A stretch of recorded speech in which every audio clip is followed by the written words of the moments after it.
Well, good afternoon, everyone. Welcome. My name is Lee Rumble. I am a commercial horticulture agent with the University of Tennessee Extension Office here in Knox County.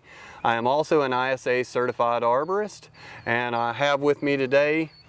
I'm Dr. Tom Samples, and I'm the statewide turfgrass extension specialist, and it's a pleasure to be here. And we're part of the theme of today's presentation deals with managing trees and turf. So my role here in Knox County is to serve the commercial horticulture landscapers that exist throughout the county. I also work with arborists and professional growers. But today we're really excited to be standing beneath a magnificent water oak here, and we're really talking primarily about trees and turf and how to make those two coexist. Of course, we know that, trees and our turfs are going to compete. They compete with one another for sunlight. They compete, of course, for water. They compete for rooting space, and they also are going to compete for those nutrients within the soil.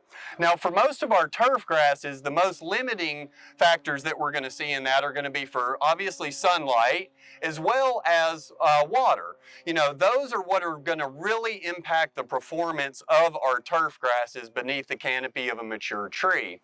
Now, interestingly, when we do have sunlight, during the day, of course, that sunlight is going to come down through, filter into our canopy.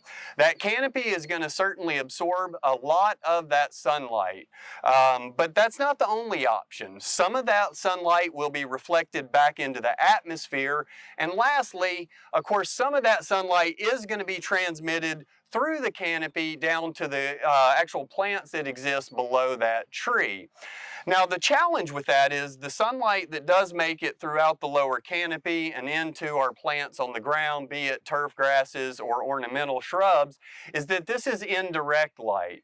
So it is not as intense as would be full sun. We certainly have seen that when we stand beneath the shade of a mature tree.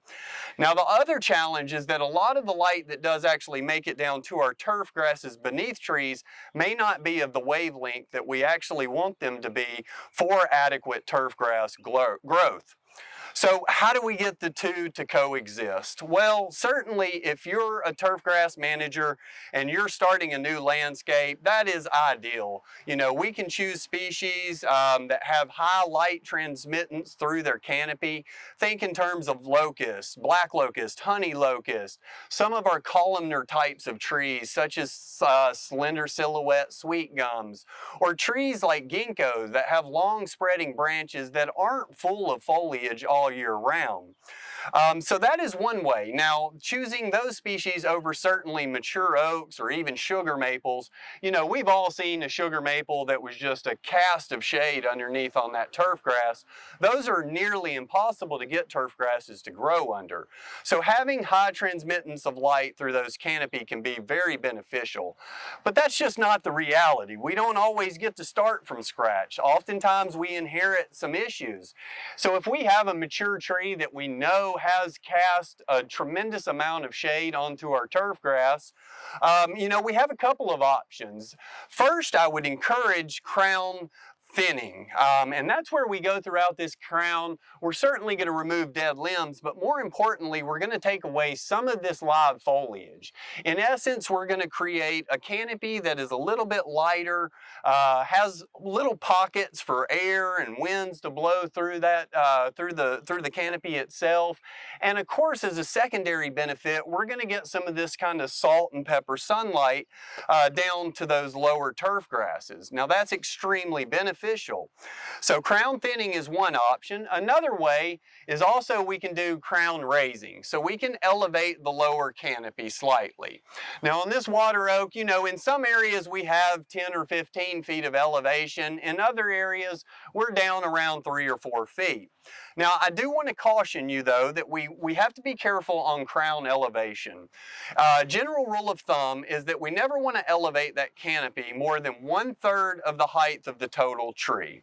So for a 60-foot tree, similar to what we're at, 20 foot is an acceptable level to raise that canopy to. Now we want to be careful in that regard, because if we take off too many of those lower branches, in essence we're leaving that tree top heavy. So again, about 1/3 of the height is what we want to elevate. I also encourage people to never, tip or top the ends of limbs off. We want to go ahead and make proper arborist cuts back at branch unions in order for us to elevate that lower canopy. Well, when it comes to turf grasses and turf grass selection for use in shade, there's quite a list of things you have an option or an opportunity to do. The tall fescues, as a rule, they have very good drought tolerance, but they have no more than medium shade tolerance. The creeping red fescues, or the fine fescues in general, the fine fescues being either strong creeping red, slender creeping red, chewing fescue, hard fescues, or sheep fescues, those are very narrow-leaved cool season turf grasses that have excellent shade hardiness. Unfortunately, they have very poor high temperature hardiness. So there's a fine line between where you would have success managing a stand of fine fescues as opposed to a stand of tall fescue in a shaded environment. And in many cases, when you look into mixing the species, many of the shade mixtures that are marketed in Tennessee for use in shade will also contain Kentucky bluegrass. And Kentucky bluegrass, as a general rule, is not all that great in terms of a shade performance, and it requires much more water than the tall fescues or the fine fescues. But the reason that many seed companies choose to put Kentucky bluegrasses at maybe a 10% by weight amount in a shade mix would be because Kentucky bluegrasses can tolerate wet feet. And in some cases, in a shaded environment like the one we're in today, there are some low areas or some swale areas that the Kentucky bluegrasses will outperform the tall fescues and fine fescues just simply because of a lack of drainage. So, and the shade. The shade tolerance of Kentucky bluegrass, it's an issue, but you're counting on tall fescues and fine fescues to contribute much better shade tolerance. The other thing I wanted to mention is, on this particular site, look how deeply colored the turf grass is. So basically, it's pretty obvious that this is a fertile turf. It's been fertilized. Of course, it's May, about the middle of May. And so the tall fescues and the fine fescues that are in here, and there's a little bit of bluegrass, they have just started to really grow well due to the lower temperatures and the moisture that we've had, just not only by irrigation, but also by way of Mother Nature. We've had a lot of rain here in Knoxville this spring. The other thing I wanted to point out is the height of cut.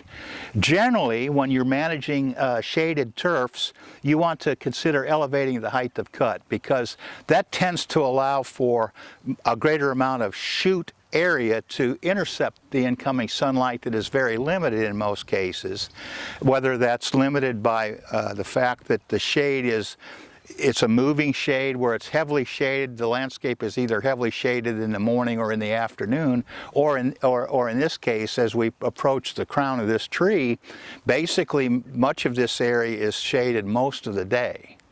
So there are some things we can do to manage turfs in a shaded environment, but one thing I always try to stress is, let's not over-fertilize. If we over-fertilize a turf in shade, that turf may be prone to much more severe disease pressure.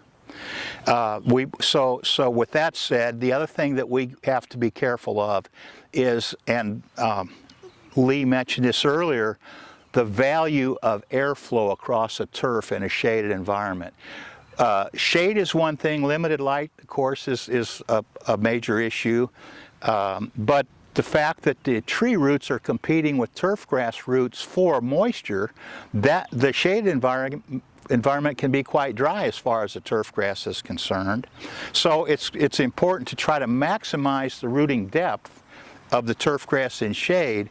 But the other thing that I would encourage our green industry professionals managing turfs in shade is try to maintain that elevated height of cut, try to maintain stand density, but don't have the expectation that the stand density in the shaded environment is going to equal that in the full sun environment. And we'll point that out here in just a minute.